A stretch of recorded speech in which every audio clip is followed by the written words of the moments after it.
Hi girls, I just wanted to talk about ways that you can tessellate without making your own, so objects that you may already have in your classroom. So this is again from an Esborn book that it's called This Is Not a Math Book, and I've taken several activities out of it during the 3 structures courses, but this is where you can create your own tessellations using pattern blocks. So if you remember what pattern blocks are, I forgot to open my bag of pattern blocks. I had like 5 hands this morning. So if you remember what pattern blocks are, let me see if I can grab a couple here. So these are things, there's a triangle in here somewhere, and a square. Okay. So you have a hexagon, there's a square, there's a triangle, there's a little parallelogram, and then there's a trapezoid. Okay, so these are I think that's all of them, yeah. Okay, and then there's actually a rhombus.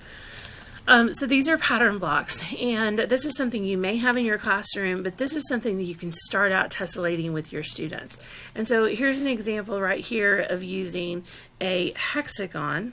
Okay, and then it shows on it's yellow on yellow, but then using and putting your, let me find some green until I'm prepared for this morning. It's all good.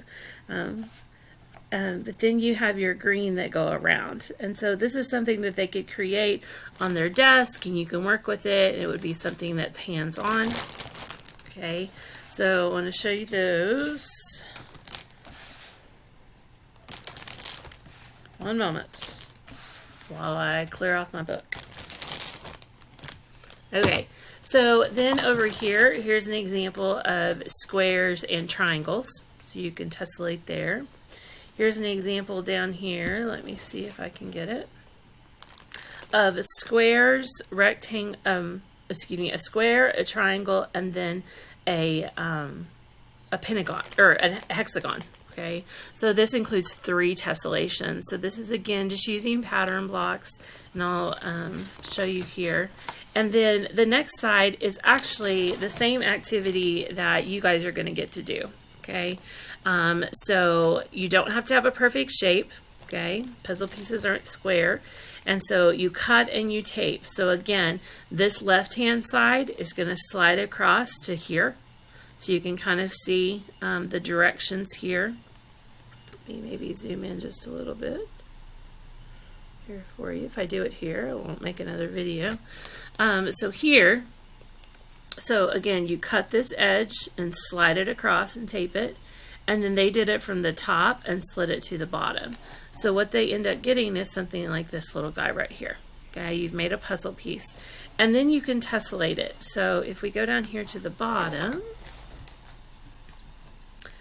it fits together, because remember, a tessellation is where you have an object that fits together with no gaps and no overlaps. Okay, so you can see how they will overlap together, and then you can decorate it, and so add in anything you want to make it into the shape that you have. So again, this is your assignment, is to actually take your 3.5 inch by 2 inch card, and yes girls, I sliced open a finger yesterday, so there's part of my world. So you take your 2.5 or 3.5, let me go down here, 3.5 inch by 2 inch card, okay, and then you make your own tessellations. So here's another example of one, and this one has a little more things that they've done with it. Okay, so you can kind of see, let me go down here, they took this piece here, okay, and moved it. Okay, and then they would have taken this corner up here and moved it. So again, those have a few more pieces in it that you can do, but we're just doing a basic tessellation with just one movement, a movement of either left to right or right to left, whichever you prefer, and then either top to bottom or bottom to top. So hopefully that gives you some ideas of tessellations. Again, one of the things that I do love about, let me get it here, love about the pattern blocks is this is something that your students can play with. Okay, so if you want to teach tessellations in your classroom, then you want to start out using pattern blocks. One thing also to note, if your school doesn't have a hard copy set, I say hard copy, these are plastic. Okay, if they don't have a hard set of these, number one, you can always do you can always petition your foundation for them.